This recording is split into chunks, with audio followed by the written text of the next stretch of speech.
This is the X-Zone Broadcast Network, broadcasting worldwide on broadcast affiliates and satellite program providers, including CNN Broadcast Network, Sirius Satellite Network, Star Media, Good News Radio Network, Angel Broadcast Network, Wiki Broadcast Network, and WPBN TV. For more information on the X-Zone Broadcast Network, visit us at www.xzbn.net.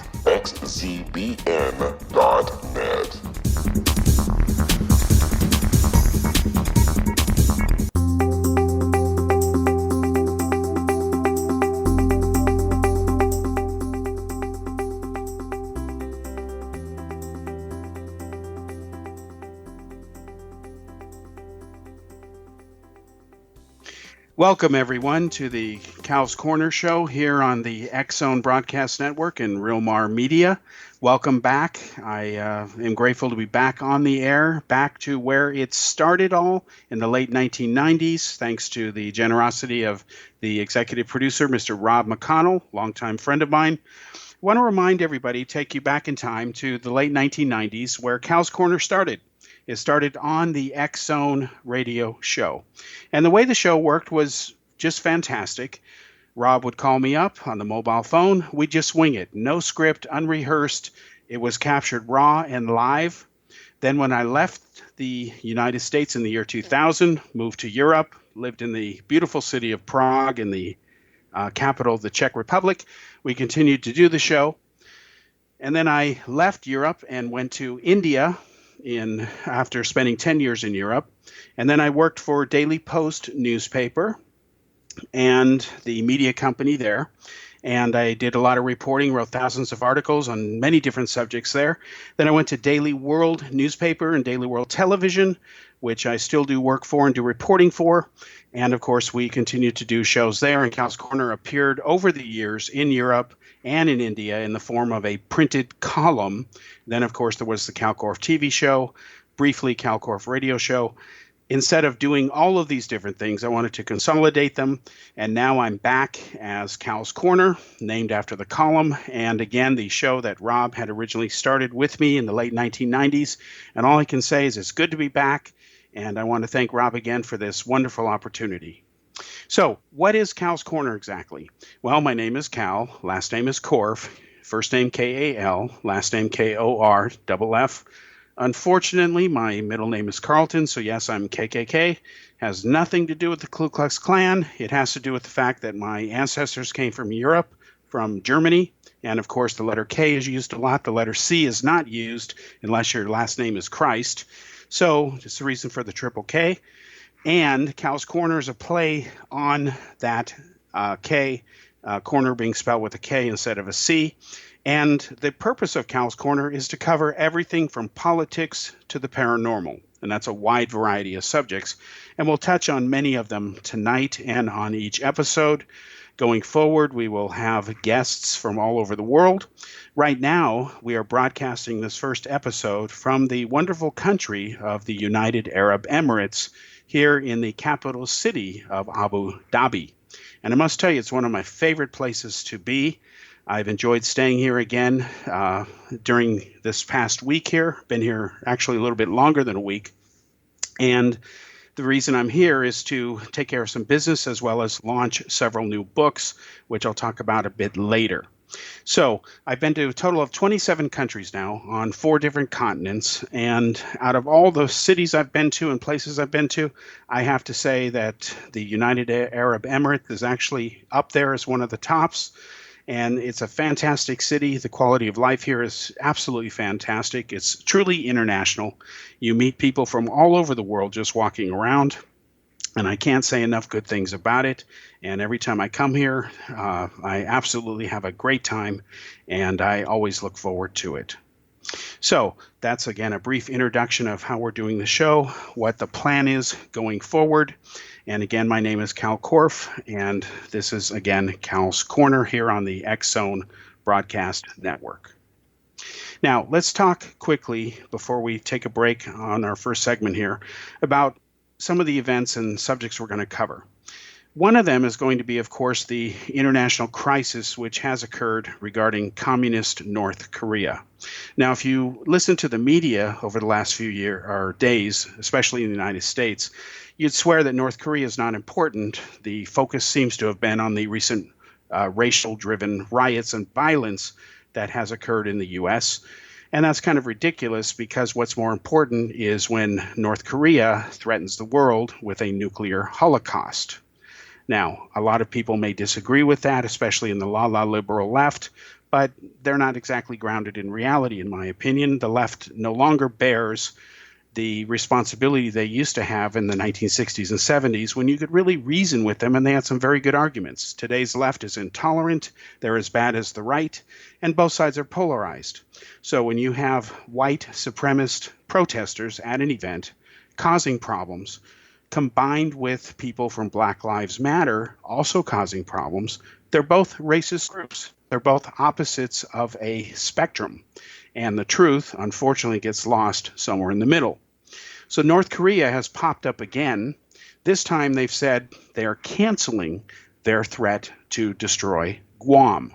That's mighty generous of them, isn't it? So we'll talk about North Korea and a bit of a history that a lot of people don't know about and why it is that the situation is out of control today. Well, one of the key reasons happens to do with the fact that Barack Obama, when he was president for 8 years, could have done a lot more to contain communist North Korea, but he just couldn't be bothered to do so.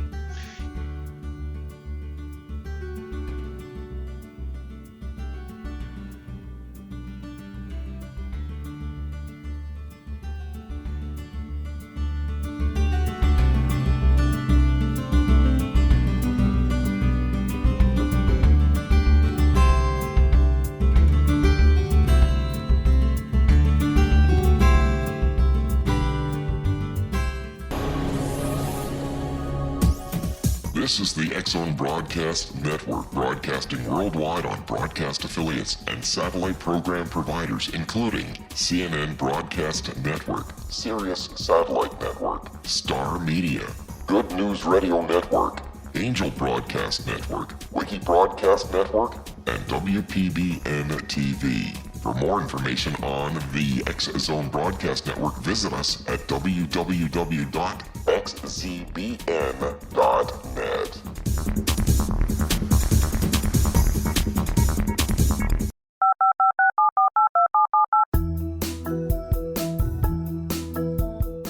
Did you know that when you're on the road with limited data or Wi-Fi, you can still listen to the X-Zone Radio Show with Rob McConnell, The Science of Magic with Gwilda Wiyaka, X-1, Dimension X, Space Patrol, and every minute of the X-Zone Broadcast Network by calling 213-401-0080, courtesy of Audio Now. No smartphone, app, or internet needed. It saves your data plan and it's free if you have unlimited minutes. Call 213-401-0080 to listen on any phone, anytime, anywhere. Remember 213-401-0080 for the best of the paranormal, parapsychology, and sci-fi radio programming anywhere, 24/7, 365.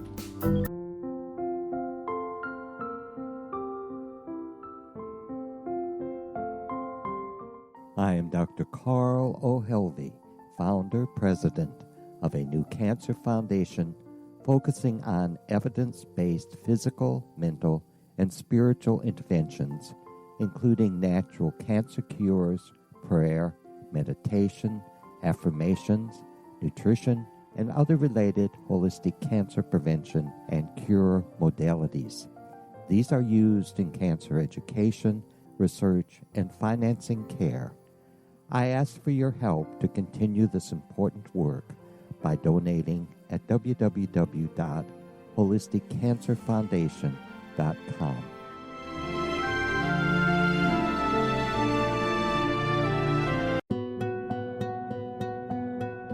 Is it science or is it magic? Once a magical thing has been scientifically proven, is it no longer magic? Or is magic simply the science of tomorrow? Join me, Gwilda Wiyaka, on The Science of Magic, a a syndicated radio program dedicated to combining the science and magic of today's dynamic and controversial topics to co-create new solutions. By triangulating information from today's leading experts from the scientific and magical fields, we uncover expansive and evolutionary truths you won't find anywhere else. Join us daily on the X-Zone Broadcast Network, xzbn.net, as I interview the share thoughts with the amazing guests from both science and magic. The resulting knowledge is unprecedented. As a gift to you, the listener, past episodes can be accessed on our website free of charge at thescienceofmagic.net.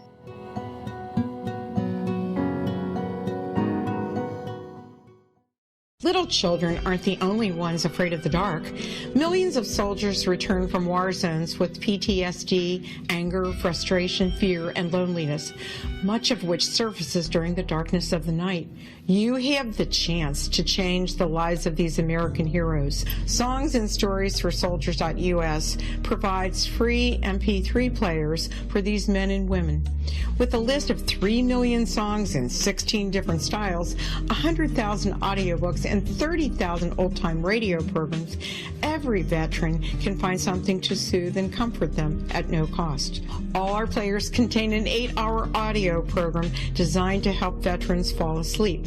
With 1,500 plus vets now participating, it's our goal to deliver 10,000 audio players this year. Go to our website at songsandstoriesforsoldiers.us. Help us help a veteran make it through the night.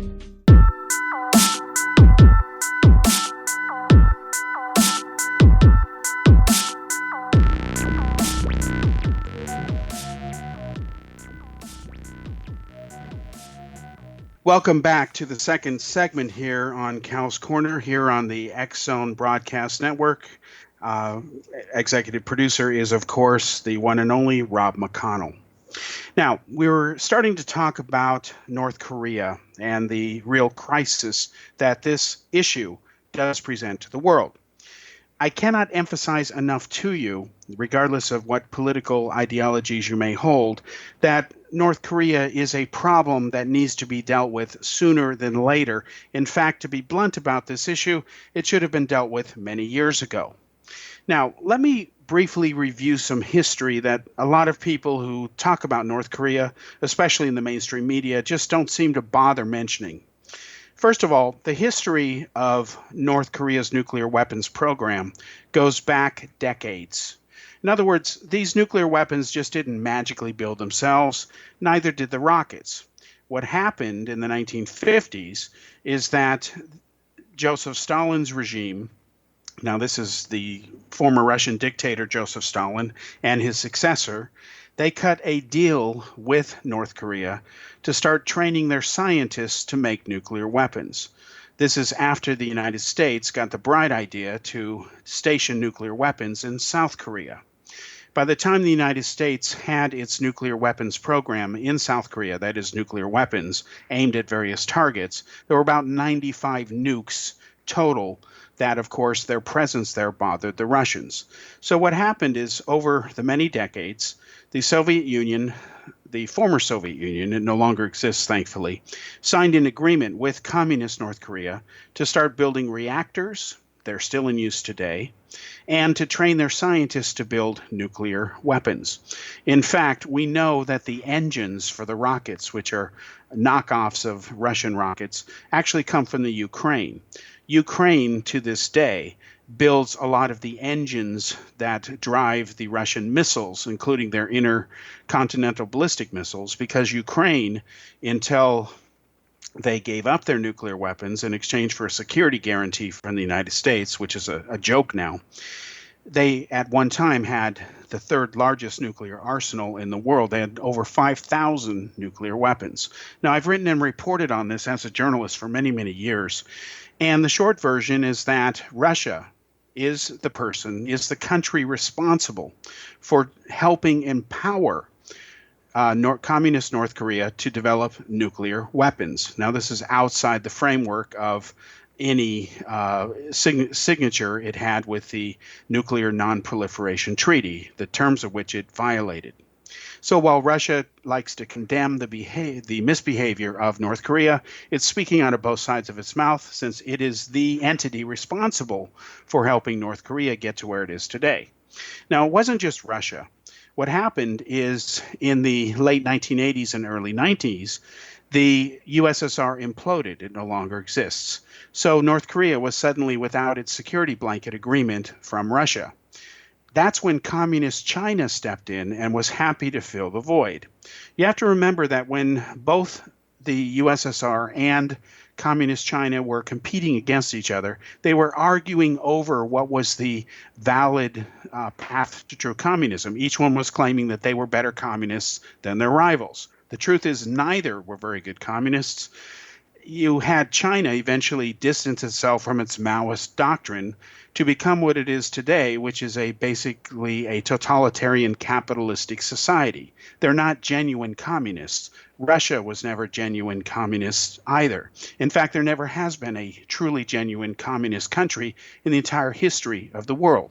It will never happen either, folks. And this includes Fidel Castro's so-called communist Cuba. So what has happened is China has used North Korea as a proxy sock puppet type state in the same way that it uses the country of Pakistan to go after India rather than confront India directly, because that wouldn't be a smart thing to do. They use Pakistan as a way to poke India in the proverbial eye. So what China does is it arms Pakistan. It supplies militants with weapons and high-tech GPS devices. Pakistan takes that equipment, trains the militants, sneaks them across the borders into India. They then kill innocent people or some of the border patrol forces. And this goes on all the time, sometimes for days in a row. There are hundreds of violations that occur every year in the so-called ceasefire zone and border between India and Pakistan, and most of it doesn't even make the news. When Pakistan opens up and fires mortars into India and kills people, it barely makes the news even in India a lot of times, and it especially does not make the news in the West and in the U.S. because nobody really cares, and that's unfortunate. So here you have China working both sides of the issue. They say that they cannot contain or control North Korea, which is simply not true. It is a blatant lie. You see, what China's real objective is to make sure that North Korea does finally develop a missile that is so powerful that it can nuke any target effectively anywhere in the world. That includes as far as the eastern coast of the United States. It absolutely includes Europe. And the Chinese want North Korea to reach this infamous milestone, because if war, God forbid, should ever break out between China and the United States, they will be able to count on North Korea to open up a second front that will give America and its allies, including Japan, even more things to worry about. China is also worried about the rise of India, because China doesn't want India to eventually replace it economically. And if things continue, although it may be 10, 15 years away, India at some point will pass China economically. And here's why. India has the world's largest population of young people. This is people who are under age 28. India has that. China's population has been shrinking because of the stupidity of the one-child policy, which has gone on for decades. In fact, the mindset of the average Chinese family is such that one child is enough. Even though legally they can now have two, that's pretty generous of the Communist Party in Beijing, right? But they are so brainwashed and conditioned socially over the decades that they don't want a second child. Plus, it's expensive by Chinese standards. So it's going to take decades to reverse what has been infanticide. That is, when you make a point to kill children. China has suffered from that policy for decades because if a second child was born, either a stiff penalty was paid, which most families cannot afford, or that child, unfortunately and very cruelly, was murdered, especially if it was a female. So India will pass China in population, guaranteed. They are on the verge of passing up China economically. That's going to happen unless India does something fundamentally stupid. In the past couple of years, ever since India's Prime Minister Narendra Modi won the election, he received more votes than any human being in the history of the human race. He has made India the number one country for foreign direct investment, greater than the United States, greater than China. That has been true now for the past couple of years. In fact, to show you how much the pendulum has started to swing against China, even the largest company in the history of business, Apple, is now making 3 separate iPhone product lines in India, not China. Foxconn, which is a Chinese company, is actually opening a couple of new factories in the United States. So things are changing. The irony of China's growth is that it is fueled and funded by money from the West. If the West didn't pay it to make cheap goods, they wouldn't have the money to build up a mighty military and become the belligerent country and regime that they have. We must remember that China is in the process of making artificial islands and then falsely claiming that the airspace and territorial space for hundreds of kilometers around these artificial islands belongs exclusively to China. They want to be able to control who goes in and out of the seas in that area, even though they've been under international sovereignty or recognized internationally for decades, because that's always been the case. China recently, last year, took its case to the UN and said, based on historical documents, this was always our territory. Well, that data was bogus. The UN was right to reject it. And of course, China rejects what the UN says because that's what China does. So what has happened is China is trying to exercise its influence in Asia. It is trying to do what it can through its proxies like Pakistan to thwart the rise of India. You can actually plot on a graph the number of incidents that occur against India, and you'll see a similarity between the incidents that occur with communist North Korea. What you're seeing now is a border standoff at a very narrow piece of territory in eastern India and China, where both militaries are practically looking at each other through their field scopes. Well, it's not a coincidence that China is acting up on India's border because it wants to distract away from North Korea. Things have heated up in North Korea, especially since Donald Trump became president of the United States, because to be blunt about this issue, he inherited a mess from Barack Obama. Now, love or hate Barack Obama, there's one thing you can say about him that is beyond dispute.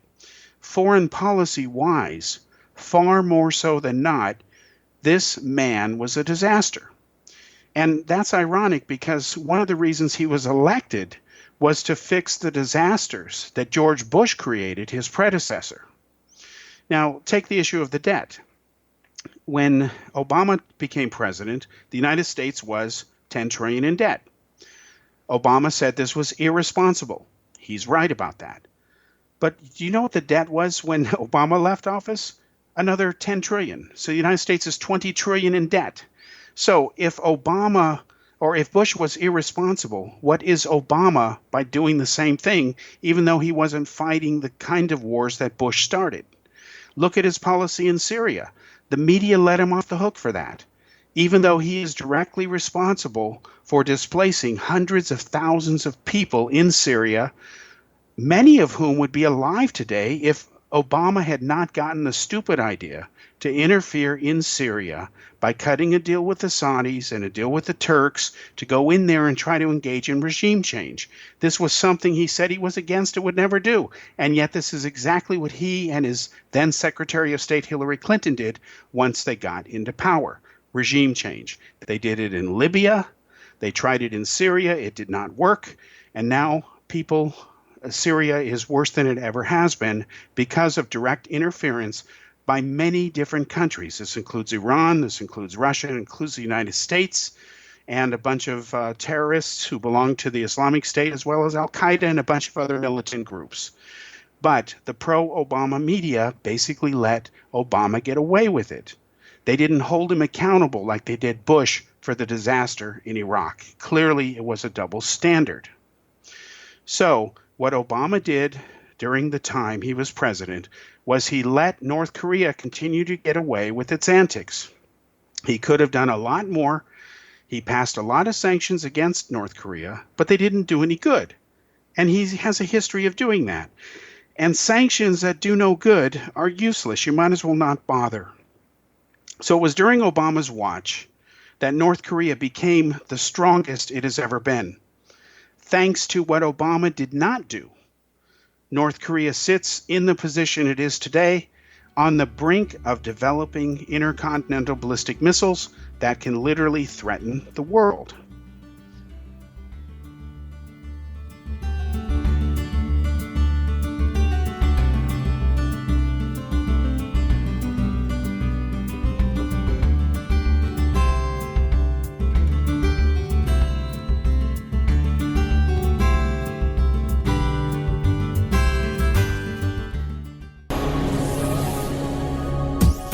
This is the X-Zone Broadcast Network, broadcasting worldwide on broadcast affiliates and satellite program providers, including CNN Broadcast Network, Sirius Satellite Network, Star Media, Good News Radio Network, Angel Broadcast Network, Wiki Broadcast Network, and WPBN TV. For more information on the X-Zone Broadcast Network, visit us at www.xzbn.net.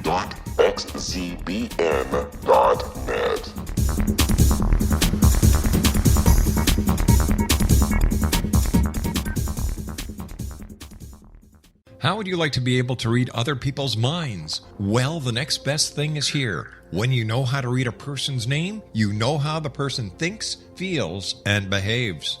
Each letter in our name holds a key to unlock our true essence. Our name contains both our gifts and challenges in this lifetime. Mnemology science discovers personality secrets hidden in the placement of the letters of our names, including the first and last impression people remember about us. Sharon shows us how to interpret the arrangement of letters as outlined in her book, Know the Name, Know the Person. Sharon Lynn Wyeth created mnemology science after 18 years of research and testing her theories, and has supported thousands of people around the world in understanding themselves and others better. You'll enjoy Sharon's unique teachings as she shares her system to learn the gifts behind your given birth name. Even if you don't like your birth name, there are jewels in this book.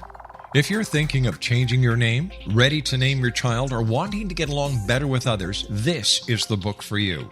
If you'd like to improve your relationships and change your life for the better, get the book today, Know the Name, Know the Person, or visit www.knowthename.com. That's www.knowthename.com.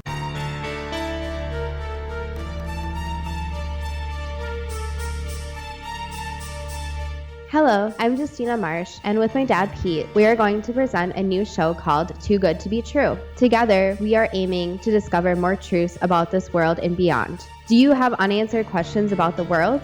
Do you ever wonder about aliens, conspiracy theories, or the universe? There are many shows discussing subjects such as pyramids or UFOs, but we want to relay this information based on our own research, including from spiritual means. Hopefully, listeners will be helped with their own beliefs and will appreciate the psychic insights that add to the previous research and information. We both look forward to sharing this insight and beginning this journey with our listeners. Visit xzbn.net for more information about when to listen.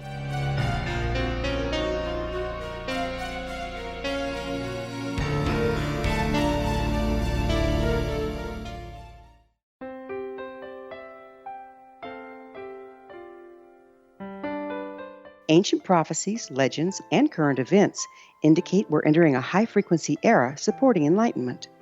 During expansive times, old rules fail, necessitating access to the ever-shifting currents of life for guidance. There's an ancient form of shamanism through which we can obtain the information we need.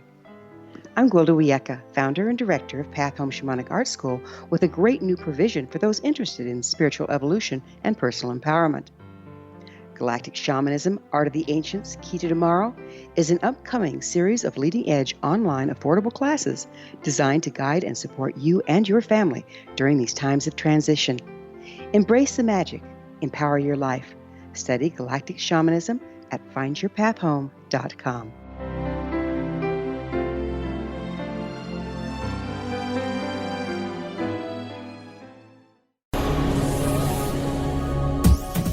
This is the X-Zone Broadcast Network, broadcasting worldwide on broadcast affiliates and satellite program providers, including CNN Broadcast Network, Sirius Satellite Network, Star Media, Good News Radio Network, Angel Broadcast Network, Wiki Broadcast Network, and WPBN TV. For more information on the X-Zone Broadcast Network, visit us at www.xzbn.net.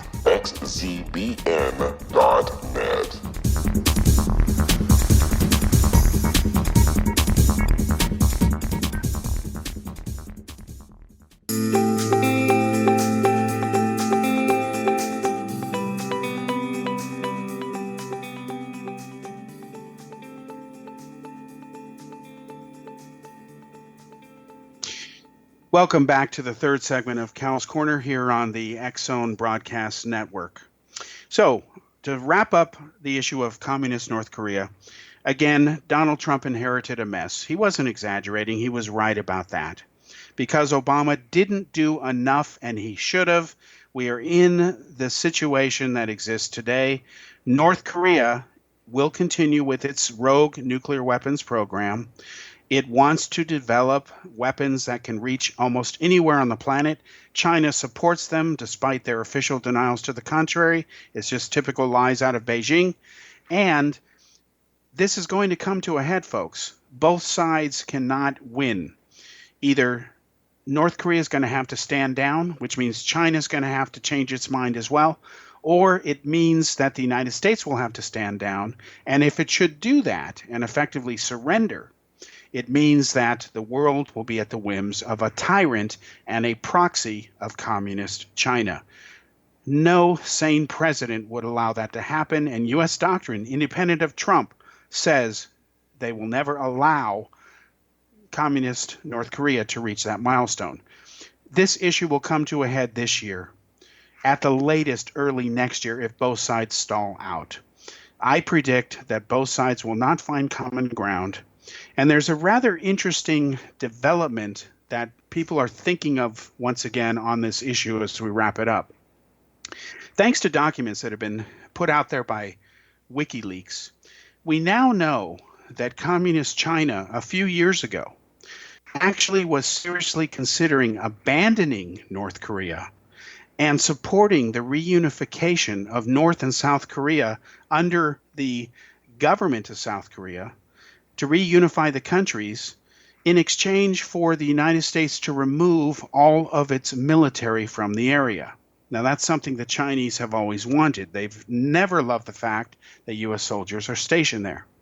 So here is the leadership in Beijing of the Communist Party seriously considering the idea that they will pull all support from communist North Korea, support reunification, let South Korea run everything as a unified Korea. The U.S. pulls out its military, everything. It's demilitarized the whole Korean peninsula. And then China, by default, becomes the region's trading kingpin, economic giant. They would anyway, just because of their physical location. And that's something that Chinese today are probably still considering. Now, if I were the leadership of communist North Korea, I'd be a little worried about that. I would say, well, I'm not on very solid ground here. But yet, they're not on solid ground anyway, because if Beijing wants that regime gone, it's gone. If they want to support it, they'll remain in power. So this is going to be interesting to see which side stands down. Trump has told China he's going to delay sanctions against them if they show signs of progress in helping defang, disarm, or contain North Korea. China is seriously rethinking its steps because at the end of the day, with them being a totalitarian type system that calls itself a communist system, they're actually totalitarian capitalists. At the end of the day, they want to make money. And that is, of course, how modern wars are fought, much more so with bombs and guns. They're fought with dollars and economics now. So that's where things are on the international front. That is the number one story, and it's far more important than whatever racial tension is going on in the United States, which has been there before Trump was president, and it will continue, of course, after he is out of the White House, whenever that is. So now that we've dealt with the international thing, let's turn to some domestic stuff in the United States. Yes, there was the riots that occurred in the white supremacist get-together. This rally had been called for about a month ago. There wasn't a lot of people attending it. To call it a success would be a stretch. And you have to question the sanity of officials who allow this to happen and the judge that gave it the green light. One of the things that does not make sense in the United States is you have this Constitution that says you've got the right to freedom of speech. Nothing wrong with that. It's a beautiful concept. God bless America for it. But the right to freedom of speech does not protect you if you stand in a theater and yell fire. Well, it's obvious it doesn't, because you can cause a panic. People can hurt themselves. It's not protected. Hate speech is not protected free speech. So, since the courts have ruled on that many, many years ago, why then would a judge or a city allow a get-together of people who are going to make a point to spread hatred and racial prejudice and intolerance? Why would they let them do that, since hate speech is not protected by the freedom of speech clause? It makes no sense. Just like it makes no sense to give the American Nazi Party the right to march down Main Street and chant slogans of death to Jews. It doesn't make sense. It's not logical. What the United States should do is pass laws that ban this kind of behavior so that groups like this cannot get permits to hold their events.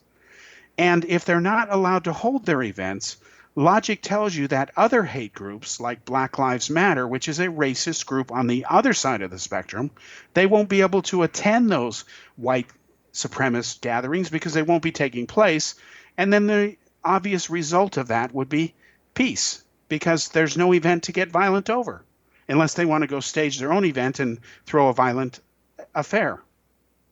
When I lived in Europe, because I'm fascinated by history, and World War II happens to be one of the eras that I've studied a lot on, and I've actually got a series of books coming out, which I'll talk about in a little bit about World War II. The Czech Republic, which used to be known as Czechoslovakia, was, of course, occupied by Hitler and the Nazis only because the countries of France and Italy and England sold out the Czechs to the Germans, let Hitler have what was then called Bohemia in exchange for peace in our time. And of course, anybody with an IQ of over 10 understood that there was never going to be peace in our time, that you don't give in to a tyrant like this. But this is what the British and the French especially did, letting fascist dictator Mussolini broker the agreement. The Czechs had no say in it. Hitler was given parts of Czechoslovakia. Then he formally annexed the country. And as he said, wipe Czechoslovakia out from the face of the map. It was then called the Protectorate of Bohemia and Moravia, absorbed into essentially his German Empire, like Austria was. So as I was going into these stores who sold antiques from World War II, now they would also sell things from the communist era when the communists ruled brutally over Czechoslovakia.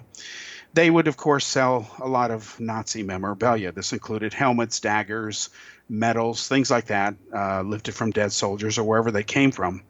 But what was interesting when you went to look at these original artifacts from World War II is the swastika symbol would have a piece of tape over them. The reason they had that is because Czech law said you're not allowed to display symbols of hatred. So here was a store that sold historic antiques to collectors. The swastika was covered with a piece of tape. You had to lift it up, the tape. You have to lift up the tape to see what was under there, and then you decided you wanted to buy it or not. And I thought that was an interesting law because symbols of hatred were banned. That's the way it should be. And I don't buy the argument that that crimps somebody's free speech. If hate speech is not protected under the laws of free speech, then of course you should ban symbols of hatred. What I found hypocritical about Czech law, however, was that the Communist Party symbol was not banned. In fact, it was amazing to me to see the Communist Party have people in parliament even when I lived there. It's like the Czechs didn't get the memo or learn their lesson from history that they should have banished the Communist Party entirely. And of course, the Communist Party, reinventing themselves, changed their symbol to a dove holding some cherries in its beak to represent supposed peace, even though communism has never been about peace. So if you want to stop the insanity in the U.S. as epitomized by this recent white supremacist get-together, you simply have judges or officials who deny these people permits, and then they can't get together to cause their problems. It couldn't be more simple to solve. But as America keeps showing over and over again, sometimes the simplest things are things they just don't bother solving. And it reminds me of something that President Abraham Lincoln famously said a long time ago, over 100 years ago. The short version of what he said is that America will never be defeated from the outside. He worried that it would be defeated from the inside. And as an American, I will tell you, especially having lived outside my own country now for 17 years, I left in the year 2000. It's now, of course, 2017. It pains me to see what goes on in the country, what I hear from my fellow Americans by being in constant contact with them. The country I left no longer exists. The people that I love and cherish, they're still there. Many of them are still alive, thank God. And they still believe in the stuff that I grew up with. But there's a new generation now that feels like everything's owed to them, like they don't want to work for it. They don't understand what communism is, what socialism is. They throw these terms around and they don't even know what they're talking about. I have liberals and progressives telling me how they hate people. Well, wait a minute. If you hate someone, you're not liberal and you're not progressive. You're intolerant and you're an extremist. Hatred means what it does, or it means nothing at all. So what I saw, because I just moved to Europe in the year 2000, there was, of course, this presidential election where George Bush became the president, even though Al Gore had won the majority of the popular vote. I had many European friends ask me, what kind of system do you have? What kind of democracy is this when most of the people vote for one guy, but the other guy ends up winning? Well, it makes no sense. And I said, well, at least we get to vote directly for the guy. You guys have parliamentary democracy. You don't vote directly for the guy. You vote for the party. My party, right or wrong. And I've never been a my party, right or wrong type. But I'll tell you, it was in the late 1990s that I quit the Democratic Party. I realized during the second term of President Bill Clinton that the Democrats have lost it. And since I was never a Republican, I concluded both parties have lost it, and that what America needs, especially 17 years later, is a viable third-party alternative. And if there was any case for it, it was this last presidential election. Just look at the number of people that Donald Trump ran against. He ran against approximately 24 candidates. It was the best that the Republican Party could throw at him, and he beat them all by a margin of 2-1. Ted Cruz was the second closest guy, and he was 50% down. George Bush, Jeb Bush, he never polled above 10%. So there was no showdown between another Bush and a Clinton. And then look at Clinton. If the Democratic Party had not stacked the deck in her favor and cheated and was corrupt, and that's the reason their former president, Debbie Wasserman Schultz, resigned in disgrace after being outed by WikiLeaks, Bernie Sanders would have won. In fact, Bernie Sanders was the best candidate for the Democrats, but there were just enough of them, the Clintonites and the Obamites, that didn't get the memo and put cronyism first. And as a result of it, Hillary stands, as I've written in articles before, as the greatest loser politically in American history. So we'll be back with our final segment and wrap this up and continue talking about American politics before we switch to the paranormal. I'm Kal Korff. We'll be back.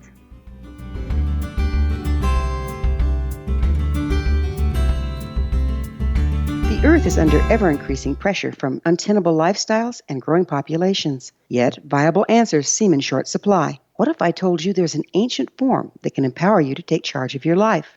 What if your entire family could be enfolded and supported by life itself, finding safe passage through challenging times? I'm Gwilda Wiyaka, founder and director of Path Home Shamanic Art School, with great news: an upcoming series of leading-edge online affordable classes based in an ancient form of shamanism, easily learned and used by your entire family. Galactic Shamanism, Art of the Ancients, Key to Tomorrow are a series of online adult and children's lessons instructing your entire family on natural law, how to cooperate with and be supported by the powers of the universe. Visit findyourpathhome.com to find these unique and powerful classes. This is the X-Zone Broadcast Network, broadcasting worldwide on broadcast affiliates and satellite program providers, including CNN Broadcast Network, Sirius Satellite Network, Star Media, Good News Radio Network, Angel Broadcast Network, Wiki Broadcast Network, and WPBN TV. For more information on the X-Zone Broadcast Network, visit us at www.xzbn.net.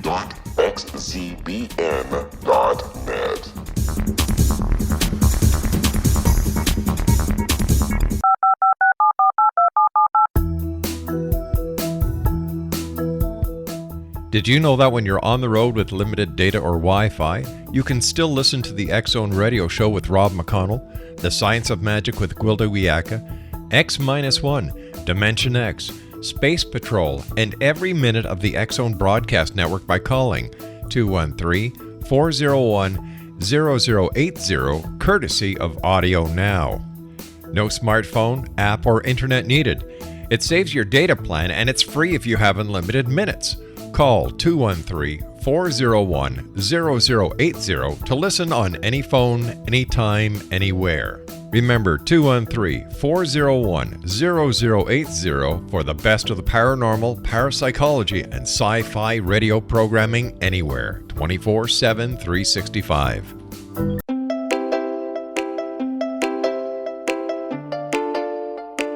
Are you curious? Do you want to learn more about how the world works and have fun at the same time? Study coincidences with me, Dr. Bernie Beitman, MD, on my Connecting with Coincidence radio show, here on the XZBN network. Listen to Jungians theorize, statisticians randomize, true believers evangelize, while I categorize. I dance to the rhythm of coincidences. People who experience me see more of them. Maybe something on the show matches a thought in your mind. Let us know. Expand your mind to the weirdness happening around you. Synchronicity spoken here, there, and everywhere. For more information, put Connecting with Coincidence in your search engine and find my website, my social media sites, and my blog.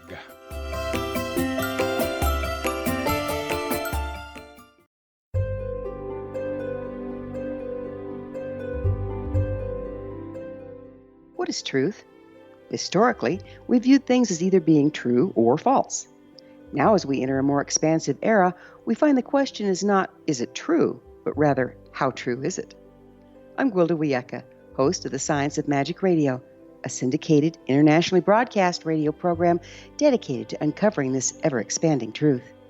Join me daily on the X-Zone Broadcast Network, xzbn.net, as I interview today's leading experts from the fields of science and magic to uncover the hidden truth between the lines drawn in the sand. What we unearth in our discussions is not only amazing, but totally unprecedented. You won't want to miss a single episode. In service to our listeners, past episodes can always be found on our website with our compliments at thescienceofmagic.net.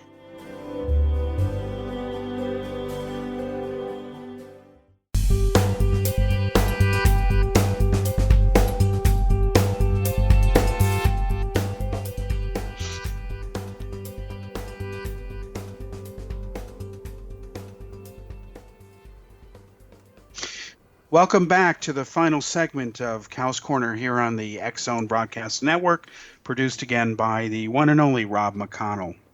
So we were talking about problems in the U.S. Of course, there was a big news regarding the racial riots, but again, compared to North Korea, that's small potatoes, and this racism thing is so easily fixed. Let me share with you a real story real quickly. I saw Barack Obama in person when he gave his first speech after he won the White House. He went to Prague, and I went with a friend of mine named Bill Marriott. A lot of people listening to this broadcast know Bill. We were best friends. He voted for Barack Obama. I refused to vote for Barack Obama, and I did not vote for John McCain either, because I told Bill Marriott both parties have lost it. And Bill told me, Cal, don't you want to be part of electing the first black president in history? I said, no, Bill, that's racism. I don't care what color he is. That's genetics. I care about what he's going to do. And he said, he's going to fix everything, even cure cancer, so to speak. And I knew better. So when I heard Barack Obama say things that he was going to get rid of the deficit, that he was going to solve problems in the Middle East, that all we had to do largely was just apologize and try to listen to the enemies and so on, I was even saying on the episodes of Cal's Corner on X-Zone at the time that he was not going to do any of this. I also predicted that the healthcare initiative would be over-engineered, that it would not be done right. And I knew that because I lived in Europe where they had a fantastic healthcare system where it was very simple. You just paid a flat fee no matter who you were, didn't matter whether you had a condition or not. And then you could use this one card anywhere, okay? And then if you wanted your dental covered, because good dental health is part of good health, duh, hello, you paid €5 extra and you were covered anywhere in the European Union, which at that time was over 24 countries. Very simple. It worked. I benefited from it. And I knew darn well that the United States would never do it right, and that what the Democrats were promising was just nonsense, and that they were basically drunk with power. And I also told people that in a couple years they'll start losing their supermajority. And of course, the Democrats have now been 0 and 4 in their last 4 elections, and it's all their fault. And things are going to get worse very shortly because Hillary Clinton is coming out with her book called What Happened? It's not what happened ? She's going to tell you what happened. In there, she's going to say that it basically was not her fault. She'll admit to a few token tactical errors, but she won't admit that basically she blew it, that she didn't have a focused message, that instead she was trying to pander to everybody, which doesn't work, and that she was the worst candidate that the Democrats could have put forward because she didn't really represent real change. As I covered in previous newspaper articles I'd written during the campaign, Hillary entered the election. Remember that speech she gave at the United Nations when she accepted that award for all the accomplishments she had achieved as Secretary of State, which was laughable since she couldn't even name any. She was asked in 6 different occasions, please tell us your top accomplishments. She couldn't list any. She entered that presidential contest with the highest distrustful rating of any of the candidates. She maintained that rating up through the night she lost the election. And I was one of the few journalists who predicted Trump would win. People thought I was being biased. No, I was listening to what people were saying.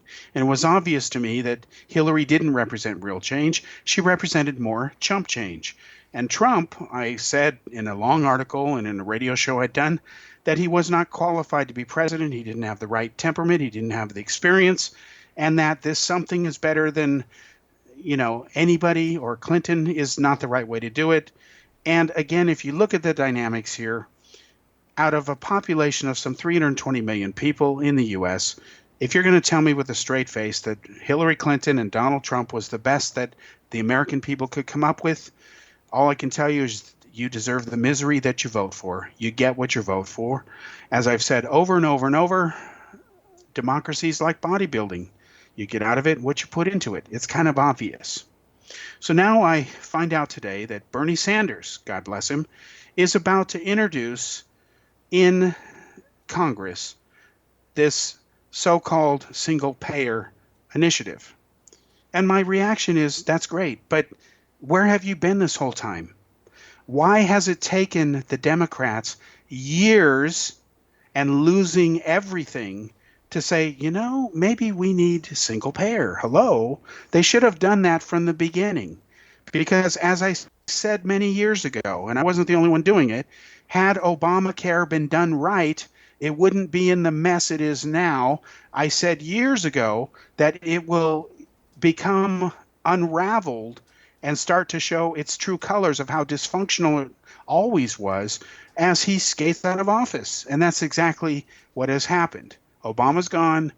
Everyone else has to clean up his mess, and that's independent of the mess the Republicans are throwing in there because they don't believe in the idea that health care is a universal right.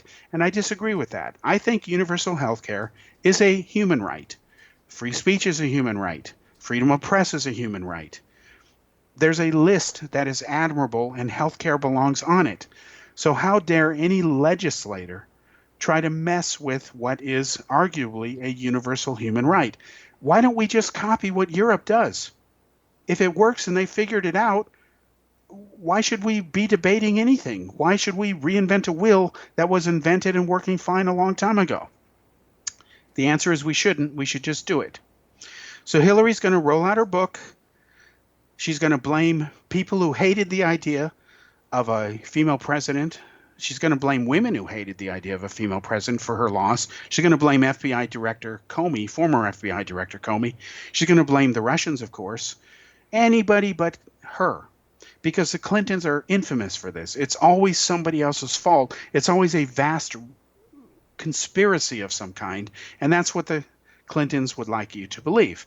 You have to remember that Bill Clinton stood before the world and said, I did not have sex with that woman. He named Miss Lewinsky.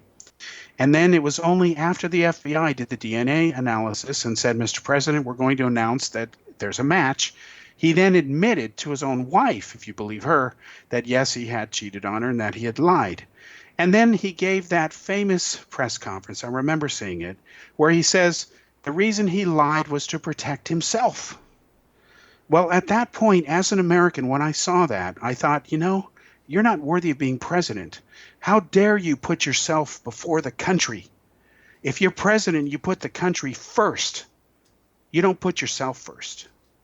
And it was at that point, plus the rest of his track record, as he was president, that I thought, well, I won't support the Democratic Party anymore because they're certainly not the Democrats that I grew up with, where the party was great. They cared about civil rights, about getting out of Vietnam, about doing the right stuff. That was no longer reflected true under Bill Clinton. In fact, there were a couple of studies that were done, including by Princeton, where they analyzed the congressional track record and voting record going back decades. And this study concluded that the United States basically became an oligarchy during Clinton's presidency. Now, Democrats will say, no, that's not true. It had to be during Reagan because he was pro-big business. Well, there's a difference between being pro-big business and then taking the years to actually change the dynamics of the government versus Clinton, who was in the pocket of large companies to the point that when they held events like the World Trade Conference event in Seattle, he actually took requests from large companies and asked the NSA to bug the rooms of the Japanese delegations in Seattle and asked them, what do you want? What kind of intelligence do you want? He was actually shopping out the services of the National Security Administration, whose job is to eavesdrop on the world, including Americans. They do it illegally all the time. They've done it especially under the Obama administration. Nobody held them accountable. Nobody cares.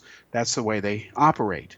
So Bill Clinton would literally contact Boeing. He would contact the American automakers and say, what intelligence can we get for you? And they'd actually cut a deal, and it would then be passed on to the companies, this intelligence, and would give American companies an edge.